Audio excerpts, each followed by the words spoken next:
Hello, everybody, and welcome to a special emergency edition of Tunnel Vision, a show brought to you by USCFootball.com. I'm your host, Keely, joined by Ryan Abraham and Shotgun Spratling. We're coming to you after the news of Clay Helton is being retained. He's going to come back for 2020, be USC's head coach. Mike Bohn tweeted out a statement voicing his support for Clay Helton. It's a little delayed. We'll talk about the timing. It was interesting, but so we have a very interesting show for you guys today. I know I always joke that it's free therapy, but I think that stands today more than ever. Wow. And an outlet for that therapy is our call line, 512-4-TUNNEL. You can call in. We already have callers before we went live, so thank you for your interest. Chris Trevino is standing by screening. You can also, wherever you're watching this, whether it be YouTube, Periscope, or Facebook, put your comments, questions, concerns. We will try to answer them as best as we can. We'll do our best. You can also tweet at us, #TunnelVision, and we'll put your tweet up on the screen. Guys, like I said, Clay Helton is coming back in 2020. First off, let's get your overall thoughts, and then we can get into the details. Yeah, well, we need a couch in here for the therapy session. We let all of the Tunnel Vision viewers come in here. And I do want to give a real quick shout out before we get started. Bay Trojan 03 sent me a little thank you gift. He sent a Keurig coffee maker right to the office. Yeah, so we now have. So Colin Coward, if you watched our Colin show, he was complaining that we didn't have coffee in here. Now we have coffee. So, well, we have a coffee maker. It's still in a box, but at some point it makes coffee. So thanks to that. Cool. Okay, initial thoughts on Clay Helton. I think I'm going to give Shotgun credit because every time we've talked on the show. And me, come on. Keely credit for what? Yeah, well, okay, so I think Keely and I were both more about. Obviously, you have to fire Clay Helton. Like, there's no. You're lumping me? Okay. Were you like saying that? I was on team, let's wait until USC does what USC does, because you can never predict USC. That was where I was. I was on my island there. I thought when we were talking, though, it was just more like, yeah, I mean, obviously, even USC can't screw this one up. Like, you have to, coming off 5-7. I think it was more Keely. Like, she was, no, I'm just kidding. Blame me, sure. So, most fans, I mean, when you run a poll, you could run a poll like, do you love the American flag? And you just get like 25% people say no. We ran, do you want, USC to retain Clay Helton, or should he be fired or should he be retained? And almost 96% on the peristyle said they want to get rid of Clay Helton. We've not seen this kind of, nearly unanimous sentiment as far as almost any topic on USC football. The fans were united on this one, and it's rare that happens. So for the administration to come back and release the statement that Mike Bohn, the new athletic director, did today, it was shocking to fans. We're seeing it all over Twitter, gifts galore. I mean, we've never seen the peristyle this busy, the message boards. It's absolutely insane. Fans are tweeting about they're going to cancel their season tickets. They're not going to donate anymore. I mean, every tweet, Carol Folt, the president, tweeted something today about a holiday party, and it's just they get super ratioed on Twitter. Everyone's, there's just enormous backlash right now, and we were kind of trying to post what we had known along the process, and I think for the last, few days, it certainly seemed like, hey, this is the direction that USC is leaning. Colin Coward came on the show and said, hey, everything I'm hearing is that they want to retain Clay Helton, and people gave him a lot of crap, and Bruce Feldman reported that too. We started hearing the same thing. It was hard to believe, but and it's not like, hey, that's what we think should happen, but that's what we started hearing, and so you had to take that seriously, even though an erroneous report came out and said he was fired. Obviously, completely false. That's sort of where USC is right now, and I think a lot of the problem is you have Mike Bohn, the athletic director, coming in to a really terrible situation. Should Clay Helton have been extended by Lynn Swann? No. I mean, there's all these problems. You have all the stuff in the athletic department, the scandals with the FBI and things like that. So Mike Bohn comes in to a hornet's nest. And to me, there was only one choice you could make, and get rid of Clay Helton and figure out what you got to do. He obviously came to a different conclusion. Now, I think there's probably a lot of weird factors going on here. My guess, though, is, Shotgun, they've underestimated how upset the fans are going to be. It's going to be a lost football season. You start off with Alabama. You are not winning that game. USC does not play well in Dallas. This is not going to go well. Well, I tried to kind of bring everyone back from the ledge a little bit, thinking that they could just jump off and paraglide down without a parachute or any type of apparatus. But it seems that that's been the case. You know, I've said over and over, it just hasn't been the USC way, you know, to do things that everyone kind of expects of you to do. It was expected that that would be the move. The move would be to move on to a new head coach, start fresh with a new AD. You know, he gets an opportunity to choose his own guy. It's not the case. Now, there are other factors involved in it. It's not just straight wins and losses. It's not just Clay Helton, you know, being a nice guy and, you know, Mike Bohn liking him as a person. There's a ton of other factors that go into it. You know, there's money involved, obviously. There's a lot of other things. But, you know, I said that I would break it down if I was an AD, break it down as far as a financial risk assessment. I think they probably went through that. Now, Mike Bohn has said that they did not consider any other candidates. I think that's just straight up a lie. I don't believe that at all. You know, now, can he say anything else? No, I don't think. It's a forced lie. Like you can't. If you say, "Yeah, we interviewed some people and we didn't get who we wanted," when we already have a coach in place, that there's not an opening. So, right. I don't think that's. I don't blame Mike Bohn for for saying that. I don't think that one's true, but you know, I think maybe there was, you know, they went out and tried to get somebody and found out that their options weren't as wide as maybe they thought, you know, whether it was money, whether it was just getting someone to come into USC because of all the other stuff that's going on, it makes it a little bit less attractive of a position. You know, there's a lot of things that went into it. Unfortunately, for the fans, they're the ones that are kind of being punished by this. You know, it's the same thing over when they wanted a change. Now, a lot of times, fans always want change. Fans always want coaches fired. That's a consistent almost all the time. There's rarely ever. Would you blame them this time? There's rarely ever that fans are like, someone gets fired and they're like, "Why? Why did you fire him? No, that you couldn't do that." Right. No, it's usually the other way around. Sometimes things get turned around. Sometimes they don't. This seems like it's more the same. Just because you look at Clay Helton's tenure, it's not just that this season's 8-4. You know, you can look at it in a vacuum and say 8-4 is not terrible. They definitely could have played better. There's certain things they still need to fix. But it's in you look at the big picture, and it's the same issues that have been a problem for USC. You know, the penalties, the turnovers, you know, injuries are part of it, and injuries are something that have been a consistent issue with this during this tenure. So there's a lot of things that are consistent in Clay Helton's tenure that you can't just go, well, if they fix this one thing, because that's what he said he was going to fix this year, penalties and turnovers. I was going to turn our attention to Lynn Swan's statement last year. Okay, pull that up. Which said, Coach Helton and I meet extensively each week to evaluate our program from top to bottom. We acknowledge and understand our deficiencies in areas that include culture, discipline, schemes, personnel, and staff. We agree that changes need to be made, and they will. We will improve and get better in all areas. Coach Helton has a plan in place to get USC back to the top. Now let's go to Mike Bohn's statement that he released today on Twitter. He says, "I am pleased to let you know that Coach Helton will continue to be our head coach. His commitment to our student athletes and to leading with integrity is vital to restoring our championship program, which is the goal for all our teams.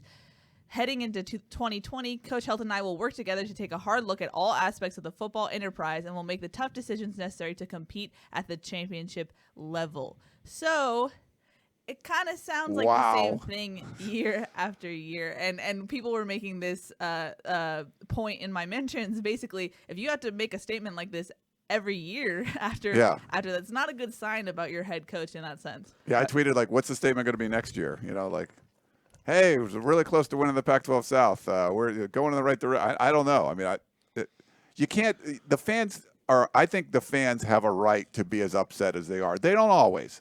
And I get on Twitter and people are like, you can't just listen to the fans. You know, my wife was a Tennessee grad and they, completely revolted when, you're talking with you're trying to hire Shiano down there and they got, basically they didn't hire him because of that.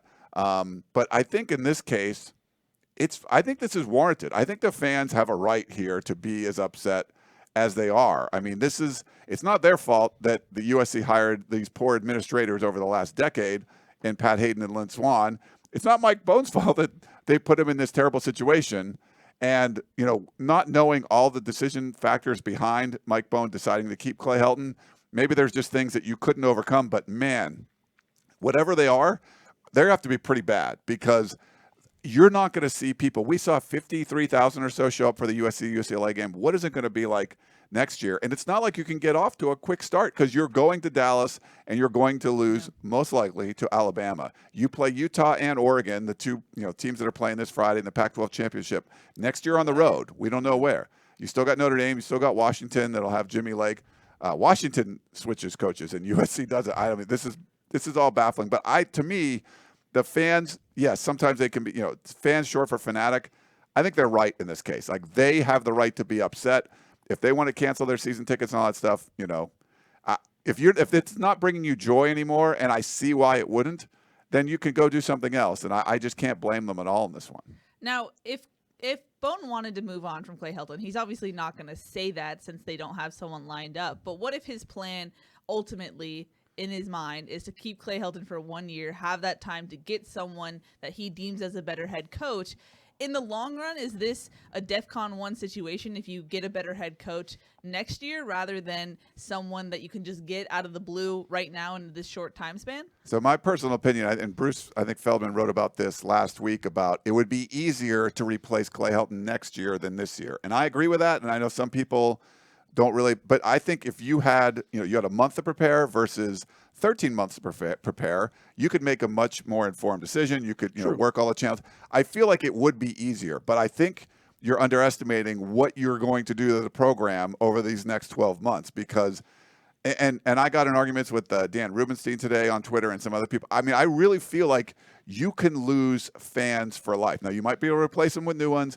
Yes, if they come back and they're winning a championship, you might get these people back, but and people are saying, well, if you beat Alabama, then they'll all come back. Like, yeah, well, and someone tweeted, if your plan to for retirement is, well, if I win the lottery, it'll be fine. Like, yes, that's basically what you're looking at. Like, if you get super lucky and you get a 2016 season and you win the Rose Bowl, yes, things will be better. But you're not seeing it go in that direction. It's going the wrong direction. And despite having this huge talent advantage right now, USC isn't winning at that level.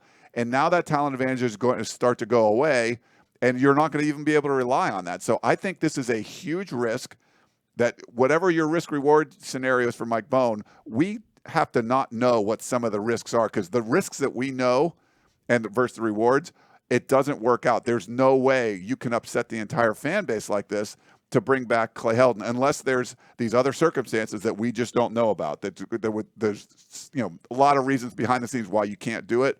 But, man, the reasons we know that you should do it, it's very compelling, and I'm just not sure how USC is going to recover from this. I mean, so many people have tweeted season tickets, they're going to cancel their, the suites in the dang the scholarship tower. I mean, big money people are not happy. Now, I'll play devil's advocate. I'll go there. It can still work next season. The teams that are in the Pac-12 South, Utah is going to lose a ton this offseason. True. So they're going to be down. Colorado may be the best team that they'll have competition with. Arizona State, obviously, with Jaden Daniels playing better, but they're having a lot of turnover as well. If you replace and fix, but this is also the same message that I said last year of how it could work. If you get better at certain areas, special teams, they had 3 guys on the Pro Football Focus, specialist list on all Pac-12, but the teams weren't great. The special teams weren't great. So you got to get better at special teams. You need to, if you spend as much time as they have in the past on special teams, you need it to be a strength, not an okay, not even with other teams, which they've been below other teams a lot of times. But you need it to be a strength. You need to be blocking 5, 6, 7 kicks in a season. You need to return multiple touchdowns. Those things need to happen. The defense has to get better.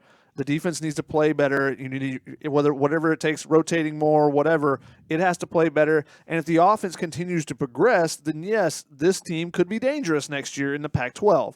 Will it be ready for Alabama? I don't trust any team going up against Nick Saban with Nick Saban having 8 months to prepare. And he's upset.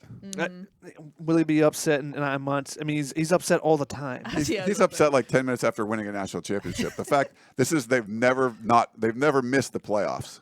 They're missing the playoffs It's for the his first constant state. So I don't think it's like he's going to be so much more upset next year than this. No, I don't buy that.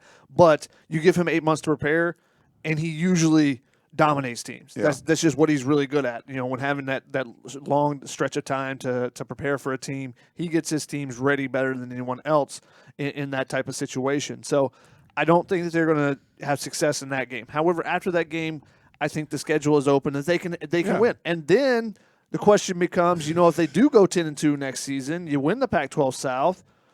What are the chances? You said that Bruce Feldman thinks it's easier to fire him next year if they play to their potential, which is a big if. Yeah. Then it may be more difficult to fire him next year if that's what your ultimate goal is, like Keely said, for Mike Bohn. So, no, I don't think that's something he looked at and said, let's just wait a year and then I'll be able to – this will be easier for me. No, I don't think so, because I think it can go the other way, and you can be – Clay Helton could be the guy for the next few years if they get things going in the right direction. Again, huge if, I know, and I'm probably getting lit up in the comments. I haven't got all the way down to the bottom yet. But to play devil's advocate, USC could still be really good next year. Yep. You have a returning Keaton Slovis gets 9 more months to progress, and this is all – there's a big caveat on this, that the offense stays the same. And Graham Harrell returns. Yeah, he might not. And real quick, I completely agree with Shotgun, and I give USC fans all the credit in the world for their outrage. I know they're going to hate this, but USC could still win a whole bunch of games because the Pac-12 is just not that good. So even though the coaching won't be that much better, even though Clay Helton's not a great head coach, they still have better players. If they play near their potential, they'll win more games than they lose, and then you can say, hey, this is good.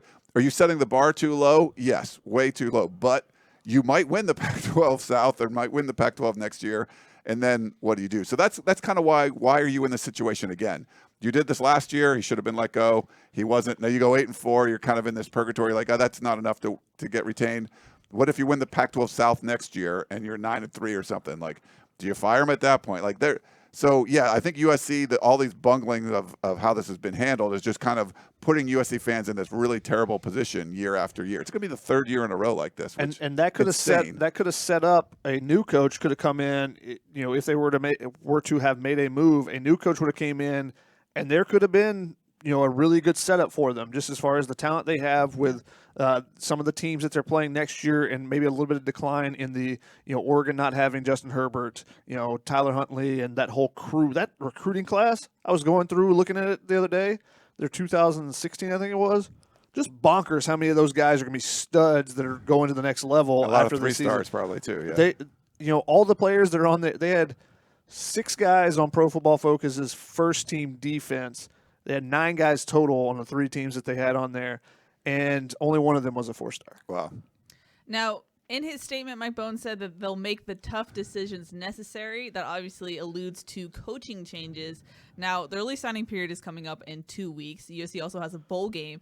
What do you expect for the timeline of changes to be made? And if they're waiting until after the bowl game, that has to be an awkward process to go through those practices, and the media is going to get some questioning in. Yeah, you got 2 weeks to get ready for the early signing period. Now, we know, our buddy Gavin Morris, who was on this program before, and I think they're working hard trying to flip some of these guys. And we told you that the recruiting class would get better once a decision was made. Like, it was just they're just being in limbo right now. Now they're not in limbo. Now it's Clay Helton. They're going to get some guys. It's still going to be the worst recruiting class ever, I think, from USC history, but it'll get better than what it is now. It won't be 11th in the Pac-12. It won't be ranked in the 60s like it is now. But, yeah, what coaching changes are you going to make? You could – we saw Clay Helton do this before the Holiday Bowl against Wisconsin after getting smacked around by Stanford in the Pac-12 championship game, got rid of some guys, promoted some other people. We'll see if they have to do that. I mean, I think with all the outrage, Mike Bohn's going to need some pounds of flesh that he can, go, see, we made some changes. We fired some coaches and things like that. So maybe that happens. It might not happen until after the bowl game, but they have to do something. But the problem is you were supposed to do this last year and you didn't do enough. And like Keely mentioned, we reported today, and there's some different reports that Graham Harrell interviewed already for 2 head coaching jobs, UTSA and UNLV. Tom Herman at Texas is interested in bringing him in. He'd get like $2 million, more than double his salary, what he's at USC right now. So you lose Graham Harrell, that's like the best thing you have on your coaching staff. So yeah, I think there's some. You keep Clay Helton, there might be some real problems just kind of building the staff back out. And if everyone feels like, hey, this is a one and done kind of thing, Clay Helton's going to be gone after this year again. I guess you could argue like, well, you thought that the last 2 years and he came back. Is it going to be easy or hard to get these kind of assistants? And will Clay Helton go out and get assistants that are capable of replacing him? He's had a reluctance to do that. He's only hired people that are more familiar in his kind of circle of friends or family. And do you go out and get the best, defensive coordinator out there and bring him in? But that's someone that could potentially take your job. He seemed to be reluctant to do that. So yeah, there's a lot of questions, Keely, we're going to have to find out in the next couple of weeks. But 2 weeks away from the early signing period where you sign the majority of your guys. Yeah. If you can, again, this goes back to making the announcement last week rather than waiting a week and a half. Which goes back to, I know you already alluded to it, but like Mike Bohn kind of has to lie, because if you didn't consider anyone else, then why did you take so long to announce it when your staff is on the road trying to recruit and trying to tell kids, hey, no, come. We have the support of the athletic director. You were looking to hire somebody else. Like it's obvious. You're at least considering it. Yeah. Assessing your options. Clay Helton, he knows that. Clay Helton's got to be in a weird spot too. Now, we all like Clay Helton as a person. He's going to get plenty of money. Like he's not, don't feel bad for Clay. He's, but you're in the spot where everyone's talking about your job just openly, and your athletic director is not coming back and making a statement. Even, it's been a long time since USC had its last game, and it's kind of a weird spot. Clay Helton statement. I don't know if you have that one there, Keely. I mean, it was. What was the line about? So he says, I appreciate the future is bright. Yeah, he says, I appreciate the support from President Folt and Athletic Director Mike Bohn. It's abundantly clear that we now have the support, resources, and tools to build a championship team. We know the expectations of our fans are high, as they should be. Those are the same expectations I have for myself and that our staff and team have as well. Our future is bright. We have a young team on the verge of doing something special. We have seen what this team can do, having the season we have had despite going through adversity and injuries. We are headed to a great bowl, and we plan to finish the season strong. And we're putting the final touches on an outstanding recruiting class. I believe in our team and in our fan base. I know we will all come together to succeed. I'm excited about the future of our team and our university. So that was Clay Helton's statement after Mike Bohn made the announcement. And when we see this statement again in 2 weeks after the recruiting classes, that'll be a much more telling if this is an outstanding recruiting class, because there's going to have to be a lot of movement for it to be outstanding. Yeah. It can be an okay. Right now it's abysmal. For USC standards, definitely. The most interesting part to me in that statement is that it's clear that we have the resources. So, that you insinuating the resources weren't there before, And we've heard that, though. Yeah, and that tells me that maybe Mike Bohn has come in and say, hey, you're going to get this, you're going to get the blank checkbook, to go out and get someone else if you want as a coordinator somewhere else. That might be for Graham Harrell, that might be for facility wise, so that's an interesting part of that statement. That's probably the thing that stood out to me the most, because the rest of it's all kind of the platitudes that we've heard him say, and it's a young team, injuries, this young team's going to be really good. Come on. You know what resources you have? They wear these helmets, and they're really good. The resources you have wearing these helmets are better than the people you're playing wearing different helmets. Those are the resources you needed to maximize, and you have it. And that's why USC needed to move on from Clay Helton. I can't believe we're going to do this for another year. It's crazy to me. And one of the things that we've got a lot of questions about, if they were to make changes, who would they go get? Why would anyone come here? Type of questions. And that's the thing is, you look at Graham Harrell. He goes from offensive coordinator at North Texas, and he could have went back there again this year, and they could have put up really big numbers again. Do you think he's interviewing for head coaching jobs at UNLV and UTSA? No. Do you think he's interviewing at Texas for offensive coordinator? Not necessarily. I think you show that you can go and be a big time, a coordinator at a big time place. Then that leads. There's also the other potential I talked about in the last Tunnel Vision, where if you bring in someone, and I mentioned Jack Del Rio just because he has former ties as a head coach, you bring him in, maybe he starts seeing that maybe it becomes an issue and it becomes an interim position. he's the most likely guy. If you just switched out him and Clancy Pendergast, who would you say is going to be the interim coach for some reason that Clay Helton was fired? You would definitely say it was Jack Dougherty. Right, yeah. Whereas there was a lot of conversations this year is like, well, I don't know who it would be on this staff if they were to fire Clay Helton midseason. So maybe someone comes in and kind of tries to angle their way into a position as a head coach in that type. But also just if you're still looking at the defense, if you look at that defensive roster, that's why you come to USC. You go, I got Talanoa Hufanga. I got, if I can talk Jay Tefele and Marlon Tuipulotu, and I got Drake Jackson up front. I got Palia Naitiote. I got Solomon Tulialapupu maybe coming back. You look at that and you go, and all the cornerback, there's so much talent there. You look at it and you say, that's the type of kids I want to go coach. Good players make you look good. Yeah. So if you're a defense coordinator, that's what you would look at. So if that's one of the positions where they did make a change, I think that there would be some interested parties. Now, is the money behind it as well? Because there's always that factor, especially living in Los Angeles. There's a big factor of money versus money in Texas or money somewhere else. If you're in Florida and you don't have to pay taxes on it, it's much different. So if USC's willing to pay the resources, which is why I found that so interesting in that statement, maybe they can go out and get a different tier of coordinator that they haven't been able to get recently. Yeah.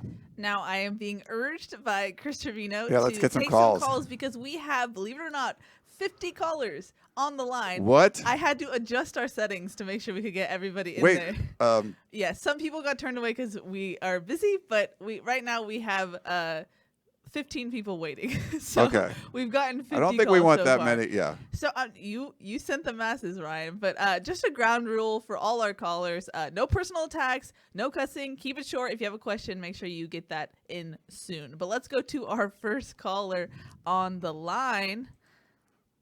Hello, you're live on Tunnel Vision. How we doing? Good.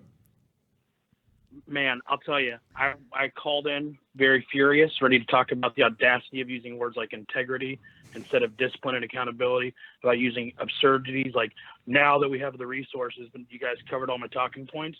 And so, now I'm just going to ask a simple question. How much more foolish are we going to look in 2 weeks if we do get beat in this bowl game? Like, forget Alabama. We're probably going to play a solid team here in 2 weeks. Do we have any faith that anything is going to even happen?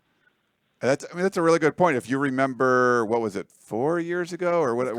When Clay Helton was brought back, after USC beats UCLA, Pat Hayden makes the announcement, Clay Helton's the permanent head coach.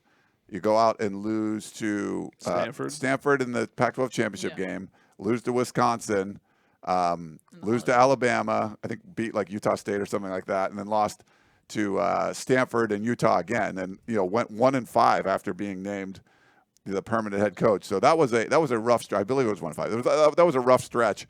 What are the mentions going to be like for Mike Bohn and Carol Folt and Clay Helton if you go out and lose the bowl game to like Texas or Kansas State or maybe even Baylor? I guess you could play. I mean, I don't know, because it looks like the Alamo, with Utah being number 5 in the college football playoff, I think their chances of making the playoff if they win are better. I think both teams could possibly, Utah and Oregon could make a New Year's Six Bowl, which would move. There's a lot of scenarios where USC moves up to the Alamo. Then you're going to play a pretty good Big 12 team, I think, and certainly a good chance of losing that game. There might be guys in the transfer portal by then. You might be losing players. I mean, who knows? Like, that would be a bad first step after saying he's coming back. I mean, a lot of the scenarios have USC potentially playing the Alamo Bowl against the loser of the Big 12 championship, so Baylor or Oklahoma, and then the other possibility being the Holiday Bowl, and almost all the predictions I've seen that have them in the Holiday Bowl have them playing Michigan, who was playing very well, besides when they play Ohio State. The second half of the season, they looked like a different team, and they played pretty well in that Ohio State game for about a half before things kind of unraveled for them there. But, I think those 3 teams, those are all really good opponents that you're going to be facing. I think much better than the Wisconsin team they saw in that Holiday Bowl previously, or the bowl teams that they've seen the last couple of years. I think it's going to be a real challenge for them, except for Ohio State in the Cotton Bowl. But I think it's going to be a real challenge for them to play. I think it's going to be similar to an Ohio State in the Cotton Bowl. Yeah. If you don't come to play, then you're going to get beat up. The physicality is just on a different level. Yeah, so I think that that's a great call. I think that we could see, it could be embarrassing if they don't come to play. And that's something that you have to, if there is turnover, how quickly do they get guys ready? How is the game plan prepared if you fire someone, a coordinator or something, and who takes over? There's a lot of moving parts there that can become kind of complicated going into a bowl game. So figuring all that stuff out, what would have been better? Another week and a half to give you a little bit more time to figure those things out. Sure. I'm going to harp on this probably for the next 8 months. It's a terrible decision not to have made that decision. If you're going to make what they did today, it should have been done a week and a half ago. This was bungled. There's no other way you can put that. Yeah. Now, in terms of USC fans, when does the anger turn into apathy? Because I feel like we're definitely teetering towards apathy for sure. But right now, we're in the full anger stage. It's full anger where I'm going to burn, my season tickets and blah, blah, blah. And I mean, that's fine. People are saying that. But it's really when they, you got a lot of things you could do on a Saturday. It's like, I'm going to watch Kawhi Leonard and the Clippers play and not watch USC. It's like, you know what? I typically I've just heard people say this, revolve my Saturdays around when USC football is. I'm going to get all that time back, and I don't have to do that anymore. And so, and that's why I think you're in danger of losing them. Now, if USC goes out and wins a championship in 3 years, you might get those people back, but you're going to be losing them for, at least a while. Like, this is not a championship team the way it's been built, and that's a problem, I think. And under Clay Helton, this team has not done the things you have to do to win championships, which are those turnovers, the penalties, all the small details tackle that teams do really well that are college football playoff teams, and then excel in the college football playoff, because it's not just getting into the college football playoff, it's then winning 2 games. Yeah. You saw what has happened when Notre Dame's got in. Notre Dame's been a solid team under Brian Kelly, and people were questioning whether or not he should be moved out this season because he's not taking it to that next step. And those are the things that under Clay Helton, USC has not done well. No, he hasn't created the right football culture there, and that's pretty. I mean, that's not changing. You can hire some better assistants, whatever. Like, it's not a great football culture, and you've seen that. Now, I'm going to dive back into questions, so Chris, don't kill me. But I was actually asked this on the radio this morning. Is it unrealistic for USC fans to still have their goal be a national championship? Yeah, no, it's not unrealistic. It's realistic. Like, USC has so many advantages. You have the talent here. Like, if you hired Urban Meyer, you'd have won a championship in the next couple of years. I guarantee you. Like, you don't have the same kind of competition in the Pac-12. You can dominate the Pac-12. And you can get the best players because there's so many in Southern California, and you can win. But you have to hire the right people, and USC just isn't doing that. It's that simple, and USC can't figure it out. Yeah. Chris is yeah, let's get the calls. He's swamped by the calls, so let's jump back in. I believe we have Bobby from LA on the line. Hello, you're live on Tunnel Vision. Yeah, this is my eulogy. Goodbye to the memory of my favorite Trojan of all time, Ricky Bell. I wanted to thank Dan and Shotgun. Their responses and their feedback always made my day. Brian, I want to thank you for selecting a great team. 5 reasons I will forever hate USC is Helton, Bohn, Fultz, Swan, and Hayden. And the last point is that obviously the biggest lie was Mike Bohn saying he's going to listen and learn. Obviously, he hasn't learned from John Embry, and this will be the downfall. And lastly, Jim Mora yelling playoffs. When people say there's talent for national championships under Clay Helton, I'm reminded of Jim Mora screaming playoffs. It's remarkable, but I'm done. Thanks, Bobby. Thanks, Take care, guys. See, he does like to get a lot of points in, but he's learned to do it quickly, so it's good. I stuck up for him on the Peristyle podcast, and I got no love in that whole eulogy. You did. So thanks, Bobby. I know. He didn't give you any Bobby, love. I'm not sticking Bobby's up like, for you I got anymore. 7 quick points. You're like, that's not. But he did it. So He thanks, was Bobby. great. Yeah, let's go to our next caller. I believe it's Sandy from Seal Beach. Hello, you're live on Tunnel Vision.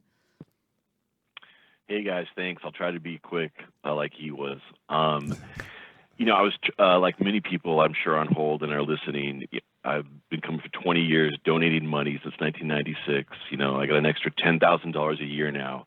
I was wondering, am I going to be able to walk away from this team that I love so much? And Mike Bohn today, he made it so easy to walk away. I mean, to recycle a letter that the last guy wrote, who supposedly wasn't qualified from the job, and to serve that up to me, and to talk about like tough decisions. There was one tough decision, and it would need to be made today or on Monday, and it was to fire Clay Helton. And it would have been tough because it's hard to fire your coach, maybe if you don't even have a replacement, 2 weeks before the early signing period. We would have taken some blows, but we're USC. That's what we do. We recover. We could have got Jack Del Rio all but volunteered. we could have made sure we held on to our coordinator, who God knows where he's at right now, what SEC school, what Big 12 school, UNLV, wherever. He's making the rounds like any coordinator would. We're not going to be able to land any coordinator here because of who we have as the coach. You know, Clay Helton is never – you look at the guys that are winning national championships, Dabo Swinney, Brent Venables, Nick Saban, Urban Meyer. Even you take Coach O, but you mix him with Dave Aranda and Steve Insminger. I mean, these names, these guys are behemoths. Clay Helton's name is never going anywhere close to any of those names. And what I chalk it up to is you got Carol Folt. She's from UC Santa Barbara. You got Mike Bohn, no ties to USC. They just don't care like we care, you know? And as much as that hurts me and pains me, it's like I got to realize that, you know, as much as I want to see this team do well, as much as I want these kids to be well served by their coach, who all agreed to come to USC and should be already competing to be in the playoffs with the talent that we have, that we accumulated over the last 3 or 4 years. And instead, they're sitting there 8-4. This is not about wins and losses. To me, we are going to do great next year. We'll probably win 8 or 9 games, probably be in the Pac-12 championship game, but we'll still be with Clay Helton, and we'll still have no chance of competing on the national level. And that's the problem that I have and so many other Trojan fans have. And that's why we're slowly walking away, as you point out, Ryan. So I'm sorry if I went too long. I love what you guys do, and I appreciate it. Hey, thanks for the call. Thank you. You were not shorter than Bobby. That was a lie. Yeah, it's definitely not shorter. People don't realize how long they talk sometimes. It's like they just got to talk. I mean, you could feel the frustration in the fans. I wouldn't agree. I mean, I don't think you need someone that's a USC person to care as much. That's how you got into this problem in the first place. You hired guys like Pat Hayden and Lynn Swan that had no experience, but they were USC people, and they created this huge mess. Now, Mike Bohn and Carol Folt aren't doing a good job of getting out of this mess right now. The first moves, I've not been impressed. I've really liked chatting with Mike Bohn. I liked what the professionalism he brought in.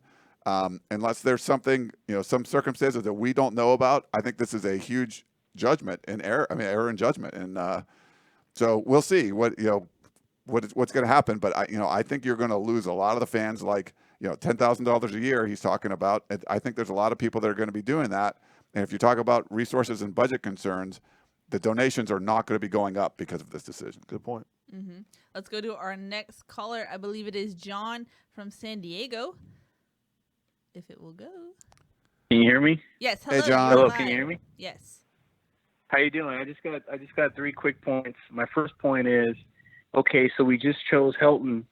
Now we put ourselves in a tough spot because we need to make immediate changes to the staff, but we got a bowl game coming.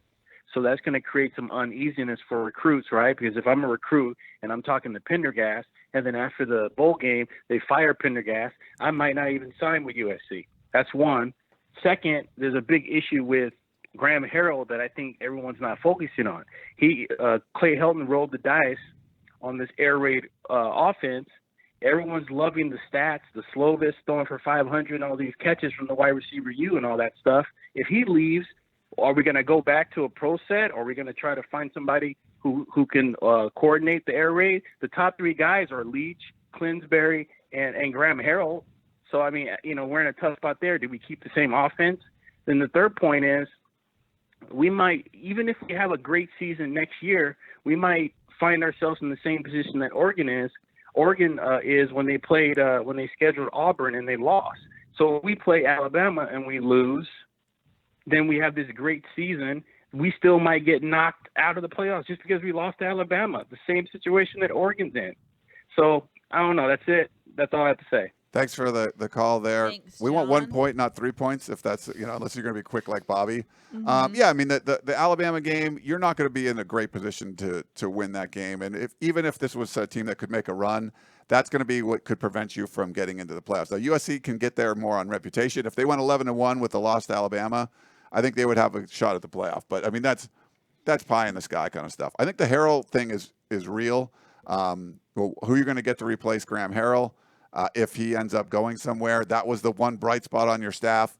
I think you have to make a priority in retaining him. I think that's important. I think it's going to be a priority to get Graham Harrell back on staff as well, or to continue him on staff. But I think they'll stick with the air raid regardless. If Graham Harrell goes somewhere else, he gets a head coaching job and decides to take it, I think they still would try to stick with. Now, you're looking for the best candidate, obviously, regardless of style, but Clay Helton said, their eyes were open when they started basically going to an air raid style in the Notre Dame game last year with JT Daniels and kind of throwing the shorter passes and moving the ball quickly. So I think that they would stick with that, and they would just try to find the next best candidate if for some reason they do lose Graham Harrell. But I think it's a priority to get him back. It's also a priority to clean the other things up. And, him talking about the signing day, and that's why I think, maybe you throw the bowl game out to an extent in my mind. I think you go and try to fix your coordinator situation. You try to fix your staff and figure it out first, and then go worry about recruiting, and then you'll go to the bowl game after. If you only have a week to prepare, the signing day is the 18th to the 20th. The bowl games they're most likely to play in are the 27th and the 31st. So you still have a week. That's what you normally have when you're preparing, for a regular season game. You won't have as long as your opponent has, but still you get, new coordinators, new coaches, new position coaches, and you just have more of a vanilla scheme than you would have, regularly. You worry about the bowl game last. I think you got to get coordinators in and worry about the future rather than the bowl game. I think he's got to make a complete assessment of the coaching staff. If you go like, hey, Chad K came in and the defensive line looks good, we want to make sure he stays around. Or you say, hey, Greg Burns did a great job with the young set. Whatever it is, you assess who your coaches are. These guys are doing good, these are not. And the ones that aren't, you got to get them out and do something else. So, yeah, I think that you can't do what we saw after 2017. You're like, hey, it was a pretty good year. Let's just keep everybody the same. I don't think you can afford to do that. Yeah. Now, Shotgun, you actually mentioned JT Daniels. There's some breaking news from our own Greg Biggins of 247. He just reported that he talked with JT Daniels' father, who said that JT Daniels is staying. He said that no matter what happened with the coaching decision, JT was going to come back and play for USC and try and compete for the starting quarterback job. So a little update there on USC's quarterback situation. I know we've gotten a lot of questions about that. But let's jump in back to callers. Yeah, I believe we have Mitchell from Utah about to be on the line. Hello, you are live on Tunnel Vision. Hey guys, how are you doing? Good. What's up? Obviously super disappointed. I think Mike Bohn's making a huge mistake. I think with the cards he's playing, I think Shotgun's right. We have to address the staff. We have to get rid of Clancy Pendergast and John Baxter as soon as possible. Who are, I guess, some candidates for those two positions that you guys would kind of lean to try and get.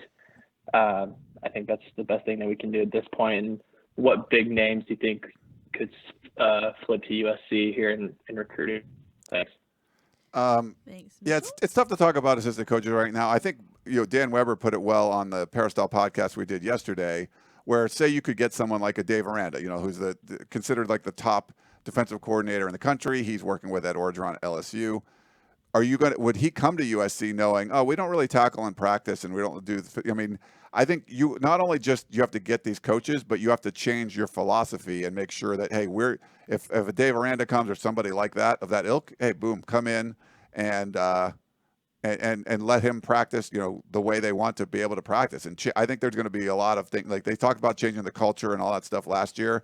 I think if you're going to bring in some really good assistant coaches, coordinators, you have to change the culture and not practice the way you've been practicing. I mean, you probably have assistants on the staff that wanted to tackle and things like that, and they weren't allowed to. And so if you bring in a defensive coordinator, he's probably going to want to tackle a little bit more than what you're seeing now. I mean, Jack K did say, he didn't say that he wanted to do this necessarily, but he said, at other places I've been, we even get to hit the quarterbacks sometimes. But he made it sound like it was a little bit sketchy in that sense.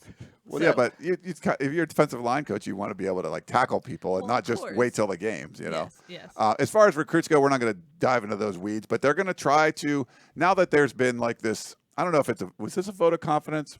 I don't know if this is falling short of a vote of confidence. It's a vote of we're going to stay the course more, but I think they're going to go out and try to flip people. And I think this is better than a vote of confidence. Vote of confidence normally comes during the season. Hey, we're going to keep him, and then sometimes that vote of confidence changes at the end of the season. Versus, we're going to keep him. I think this is a declaration. A declaration is better than a vote of confidence, in my opinion. All right, I think that maybe that's fair. He doesn't really, But so they're going to go out and try to get some guys. They're going to go after Bryce Young again. They're going to, who flipped to Alabama. Now you can say, hey, Clay Helton's sticking around. Do you want to come? Now I think you could have got Bryce Young if you switched coaches. I don't know if you're going to be able to get Bryce Young if you keep Clay Helton. So we'll see. But that. The Graham Harrell aspect is going to be really important because I think offensive recruits would find the offense, very positive. Receivers, things like that.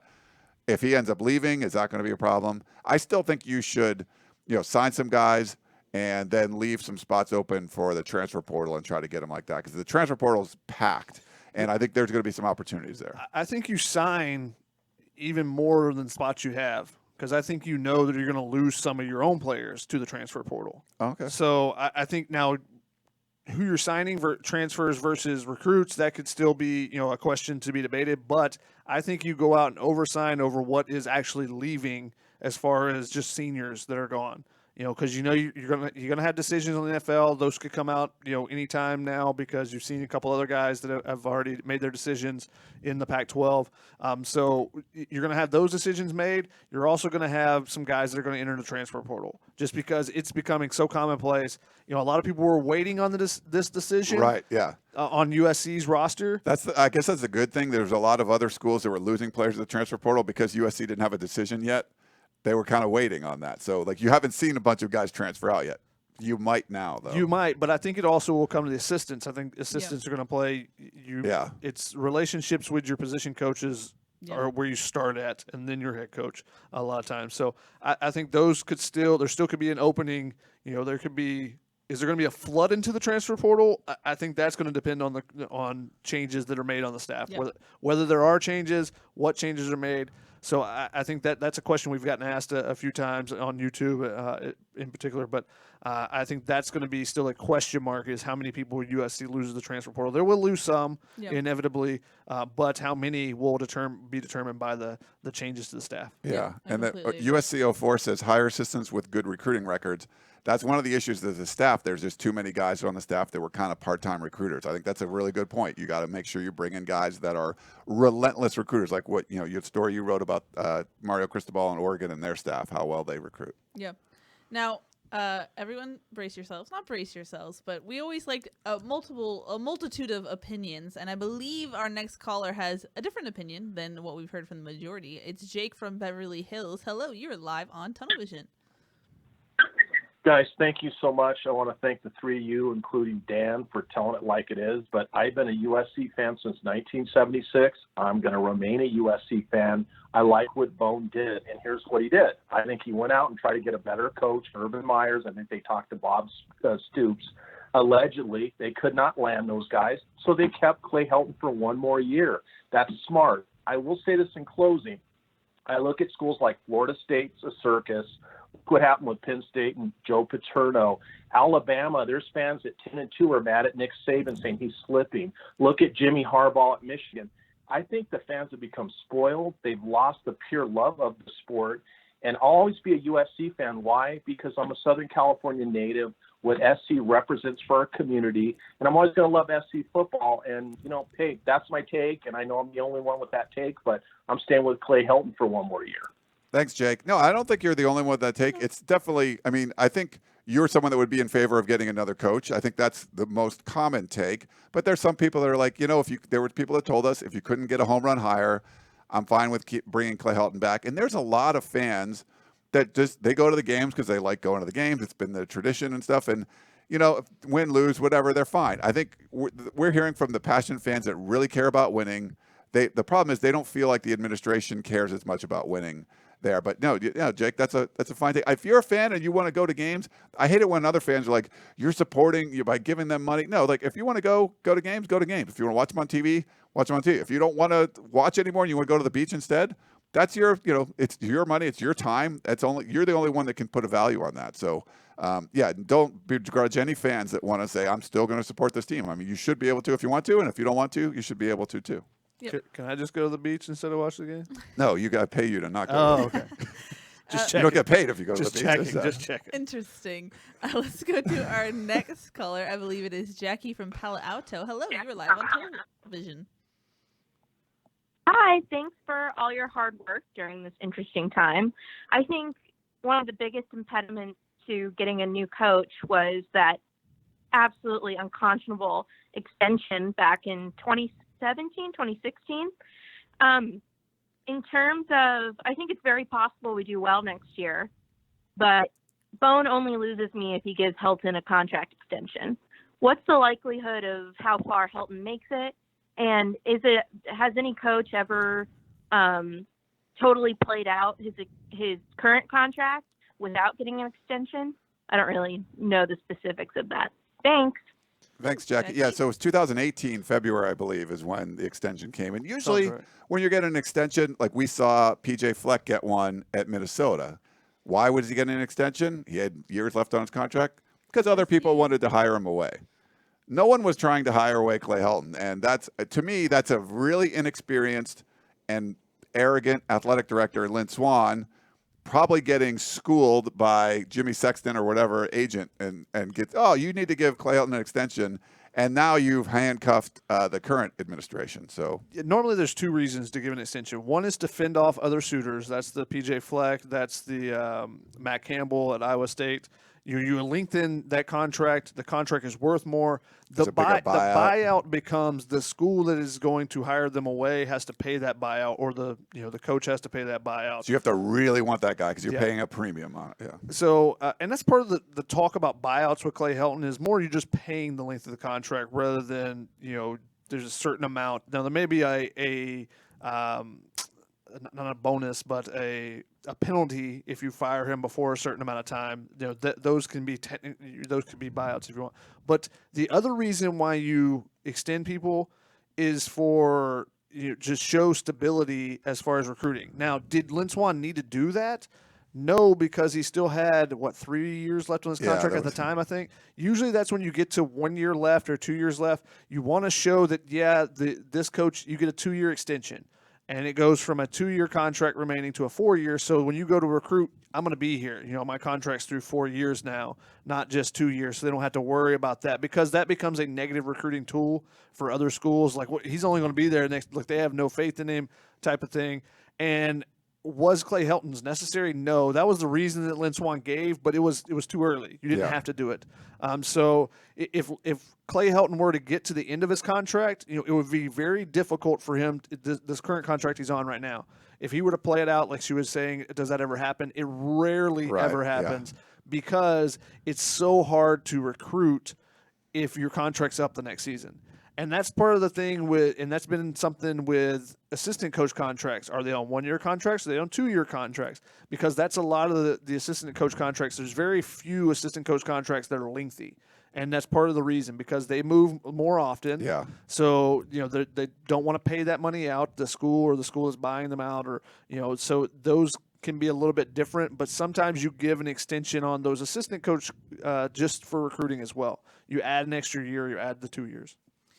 Alrighty, let's go to our next caller, and then we should probably give some love to the platforms who everyone's commenting. So if you want to get your questions soon, guys. But let's go to Zach from LA. Hello, you're live on Tunnel Vision. Hey guys, tough day. Good work covering everything. You guys have been so professional. I just want to really quickly, before I ask my question, disagree with Jake from Beverly Hills that fans are spoiled. We would be spoiled maybe in the Lane Kiffin era when we were just coming off of the Pete Carroll dynasty and we were first tasting defeat on a regular basis. But it's been 10 years. I think fans deserve better at this point than the mediocrity we've suffered. I don't think we're spoiled. I think we're deprived. And we just want to win again. We just want to win on a semi-consistent basis. And unfortunately, our new athletic director doesn't have the vision to get that done.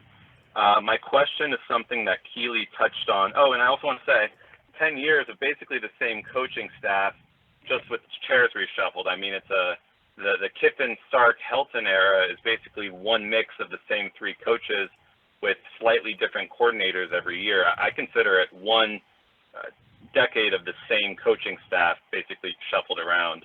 I don't know if you guys agree or disagree, but my question is something that Keely touched on. Do you think if Lynn Swann was still here that Helton would have gotten fired? I personally do, because I think Swann would have been under more pressure given that he had just made the decision to keep him last year. It's kind of funny how things work out that way. Maybe we'd be better off with Swann for another year. Anyways, thanks guys, and fight on. Thanks for the call. Was that Thanks, Zach? Was it Zach? Zach? Hey Zach, I don't think the spoiled thing. I didn't agree with Jake's take on that, but I think that's a really good point. The kind of how bad are things screwed up at USC? If you kept your bad athletic director, it was more likely the right decision would have been made. But because you had to force him out, but that's I think that's real. yeah. Yeah, no, because we asked Lynn Swan when they opened the Coliseum after the renovation, what are your goals for the season? And he said Clay Helton knows that he needs to get back to the Pac-12 championship. Yeah. And the goals were clear, one in the statement we read at the top of the show, and two in his little presser that he had at that point. So you have specific goals that were not met, but then you don't have the guy who enforced those goals. So it's interesting how that works out. Like the level of incompetence at USC and the administration over the last decade, and I think careful, Mike Bohn, I think they can do a nice job. They're in this it's a weird spot. It's not been an ideal situation, but you would have been better off at USC. It's sort of like the sanctions. If you go back to that, USC would have been better off keeping Mike Garrett and having him deal with the NCAA and fighting back, and they would have been better off then when Pat Hayden comes in, and they would have been better off when the sanctions were handed down if Pat Hayden was the athletic director, because he would have been more, kissing the NCAA's butt, and then they probably wouldn't have been hit as hard. So, you needed the exact opposite thing to happen. Same sort of situation here. That if you would have just kept your incompetent athletic director, he probably would have got rid of your below-average head coach. That's baffling, but a really good point from Zach. Yep. We actually have a question from Corey on YouTube who said, what would it take in your minds to win fans back over on the Clay Helton era? I think it's a college football playoff appearance. Yeah, at minimum. There's no we're close to the Pac-12 South. It's beating Alabama, it's beating Notre Dame, it's beating all the good teams. And if you want to lose to an Oregon State or something, or they don't play Oregon State, but you lose to an Arizona State at some point, but you already beat Alabama and Notre Dame. That's okay. You got to beat those good teams. He asked, will winning this year's bowl game and beating Alabama be good enough? And I think it's more than that. Yeah. I think it gets you on the right track, though. College football playoff, I think, is the minimum. Yeah. You have to do that as a minimum to win the bowl game and beat Alabama to get a chance to win some of the fans back.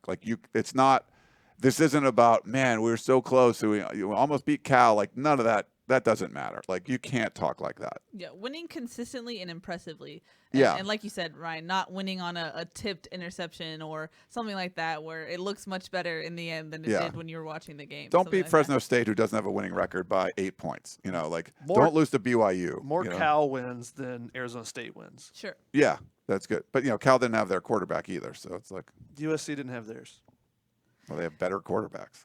They don't have Devin, everything. They don't have Devin Monster on the back. That's the backup. Let's go to Brendan from Minnesota. Hello, you're live on television.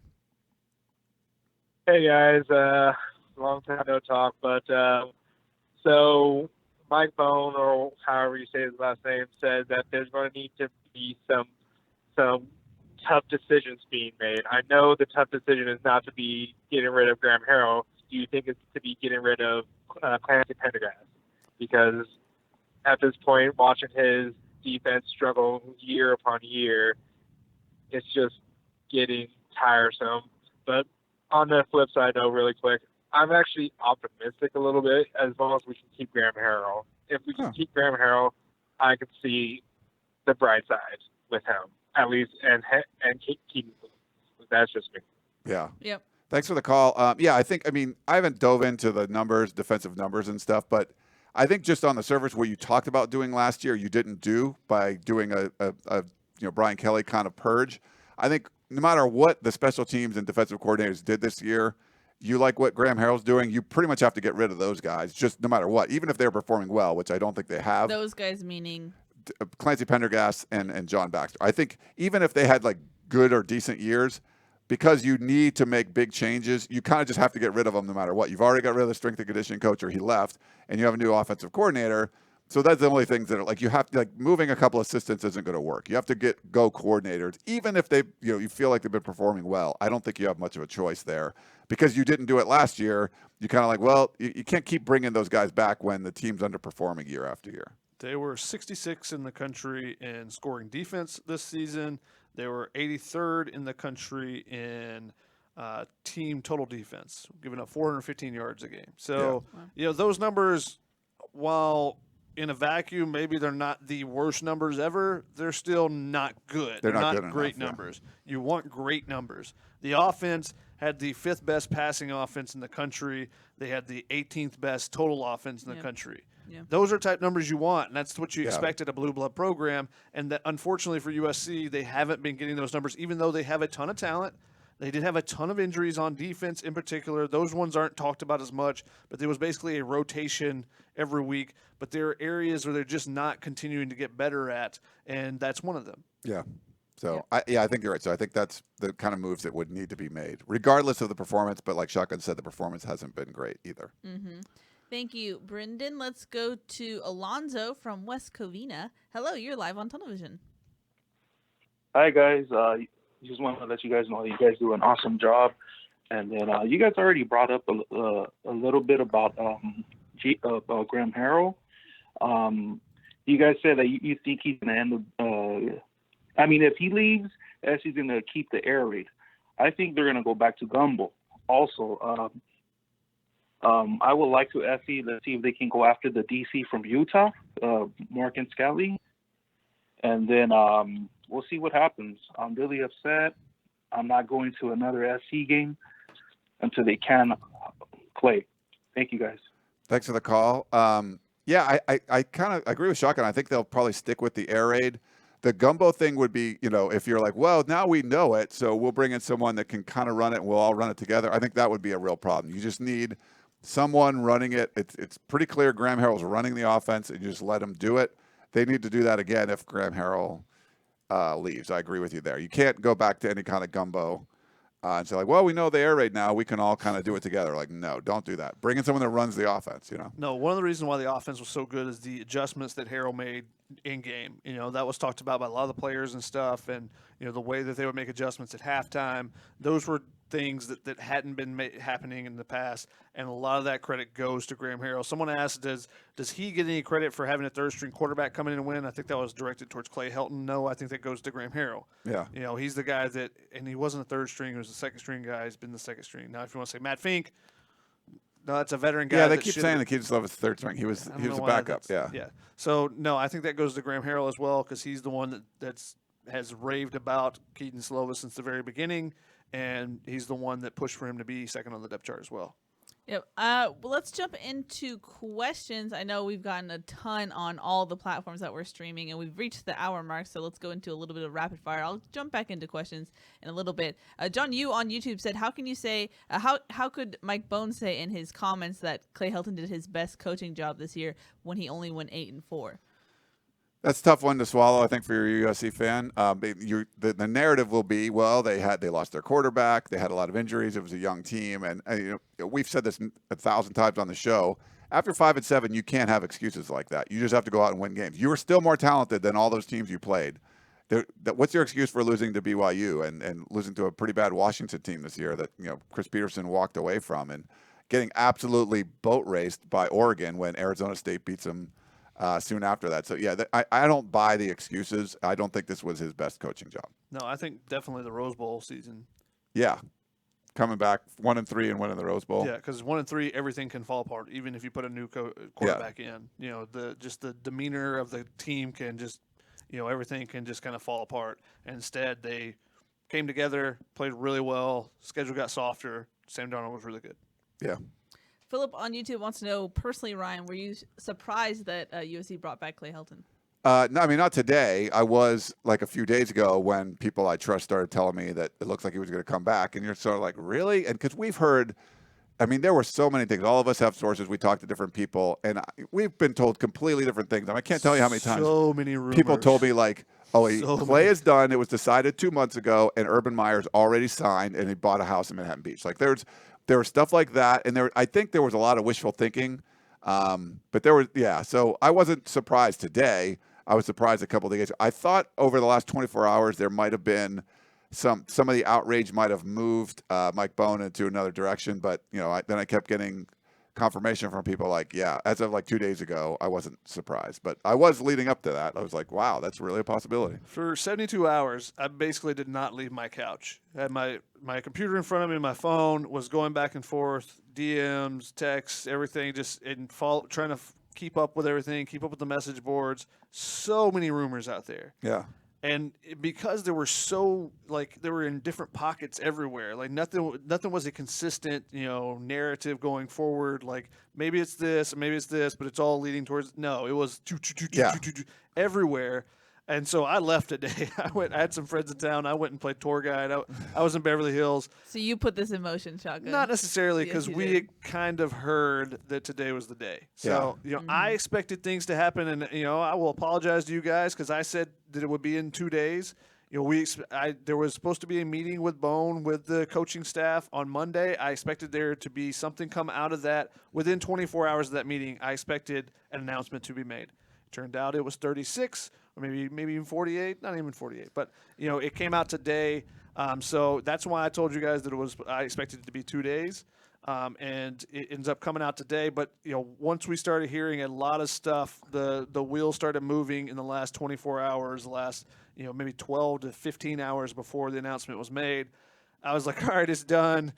And everything continued to point that direction this morning. So I was like, I'm getting off this couch. I got to get outside Go and do something else. It felt like a baby being born. It was kind of just like, okay, I'm walking around my apartment, just waiting. You do induce this thing. Yeah, like let's get the C-section And it was going. funny, too, because like over the weekend, I think is when we started to hear that it was probably going to come back. Then the erroneous report comes out that he's definitely fired. And that went everywhere. And I was like, he's fired, he's fired, he's fired. And we were like, and then all these other people came out, even the same publication, saying that's not true. And you're like, oh, crap. So what we were hearing before this report, and then we got a lot of crap like, why don't you know that he's being fired? I'm like, well, because he's not. So, I don't know what to tell you. But so that happens, I think, more now than before. There's a lot of, people just trying to be first. But it made things even more confusing for us. So, yeah, it was kind of crazy. But not shocked today, but shocked maybe like Shotgun said 72 hours ago when you started hearing like, oh, wow, this is real. Mm-hmm. Joan on YouTube says, how much influence do you think the Board of Trustees, namely Rick Caruso, had in influencing this decision?